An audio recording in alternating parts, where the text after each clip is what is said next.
Hi, everybody. This is Penny from Wacko Witch Astrology. As you know, I am an astrologer and a professional tarot reader. I have so many videos about that on my channel, but I also have a small handful of videos that you might have seen about martial arts and astrology combined as a unit, since that's another area of kind of sort of expertise for me. You know, I'm not like a 20-year-long master or anything crazy like that, but I do have a fair bit of martial arts experience, and definitely enough to be able to combine it with my knowledge of astrology and how martial arts affects us spiritually, because it's such a big spiritual practice. So in this 3-part series, we are talking about your fighting style. And this one is specifically for your spiritual fighting style, which we would probably more commonly refer to as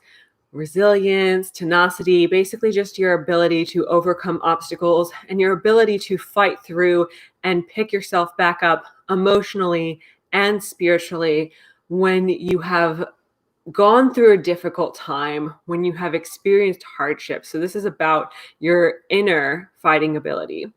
And then we are going to do a video about verbal fighting, and then a video finally about physical fighting. So we have cards 1, 2, 3, 4, 5, and 6 in this order. I will be starting on this side. You can go ahead and take a moment to focus on whatever card is calling you. I'll give you a moment to do that.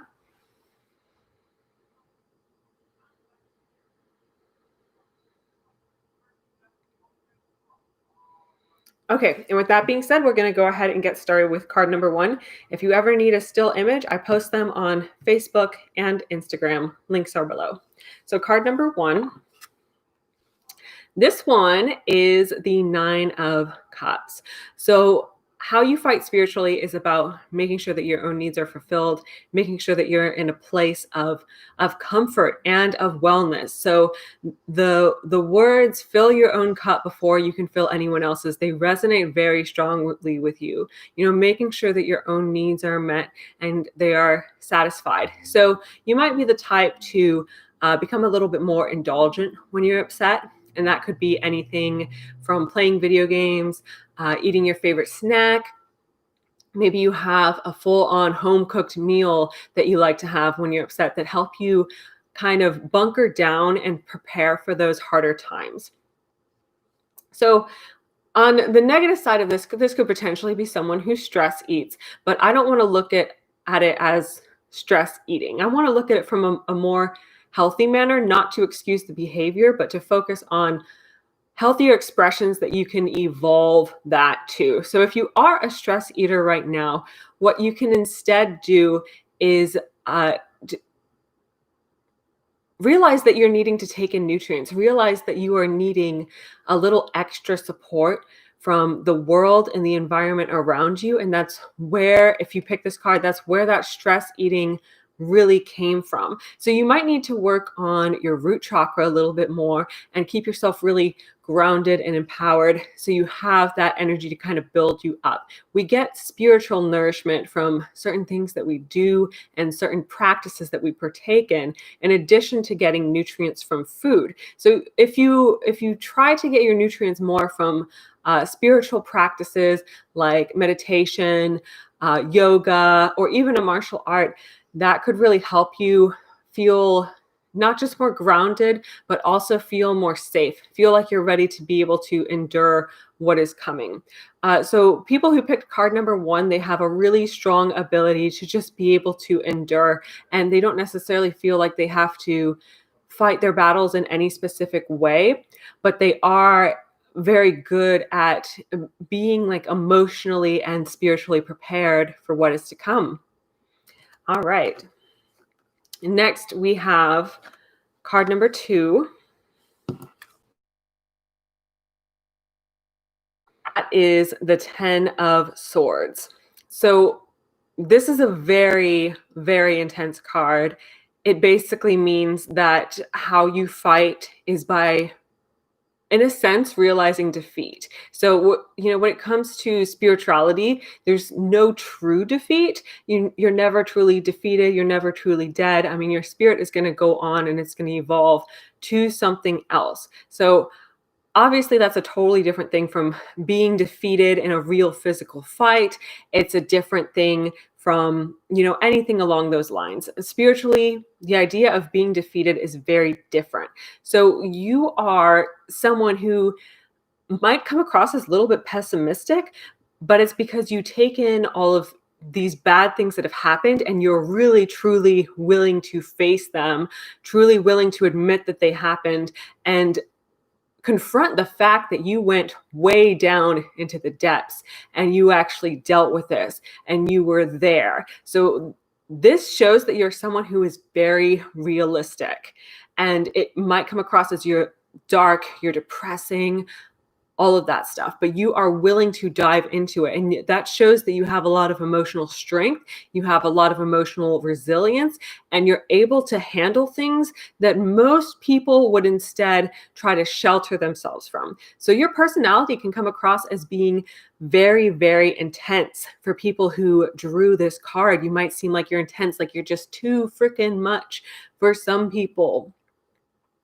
But there's also beauty in this, you were realistic about what you went through. And that means you really learned every dang thing that there was to learn about it. You really took every single lesson as if it was a spiritual lesson, and you absorbed all of that. And it gives you a lot more depth of character. It empowers you intellectually, and it even empowers you creatively as well. So if you are a writer, if you have something that you like to create or contribute intellectually, this is actually a very powerful thing that's working on your side. It might make it seem like you're not the best people person at times. You're not everyone's favorite friend or anything like that, but it does help you intellectually, spiritually, and emotionally. So that's kind of your secret superpower there in a way. All right, card number 3.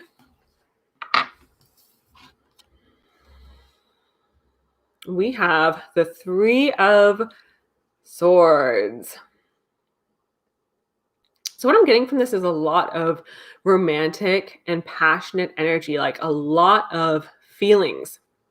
You're someone who is very emotionally fueled, who takes a lot of influence and a lot of inspiration from the people around you, from your relationships, from your interactions with others. And you find wisdom within that. You find inspiration within that. And even though you might feel like you're perpetually subject to things like heartbreak, and you might have dealt with a lot of really traumatic relationships in your life, love is also a superpower for you in a way. It's something that keeps you uplifted. It's something that keeps you inspired. And it's something that makes you get up and out of bed in the morning once again. And, you might have those periods of time where you feel like you're just totally discouraged, where you have lost hope for the ability to find love in your life. Because for most people who do this card, you are going to have a very turbulent love life, but there is something about it that keeps you fueled, that kind of keeps you inspired. So you are very moved and very motivated by the power of love, and that gives you that fighting power. So when you're in a moment where you are really struggling, maybe you just came out of a bad relationship, what needs to happen is that you need to actually turn that into self-love to create more fuel for your fire and keep yourself up and keep yourself empowered. It's not always going to be about having someone else love you. I'm seeing these 3 swords as kind of like symbolizing 3 different things. One of them is self-love, one of them is romantic love, and then one of them is just general love for the people around you. And all of those 3 things are things that can give you fuel, but sometimes the only one that you're actually able to have is self-love. And that self-love is what is actually going to get you through things. So you fight in a way that is almost kind of romantic. And yeah, I'm just seeing you as being very romantically fueled, like wanting to, even light candles for yourself, make everything like a bit of a fancy romantic gesture in order to keep yourself up and going and moving. So next we have card number 4. And this is the Emperor. So your confidence is a big part of how you overcome things. You innately know that you are the boss. You innately know that no one's truly going to be able to mess with you. No one's truly going to be able to knock you off your throne. You have this amazing sense of confidence to be able to pull through everything and overpower your enemies. So when there's an obstacle in your way, you're someone who often feels like you have the power and you have the ability to just be able to crush it. But then the bad thing that can happen is when you feel like you don't have control, you instead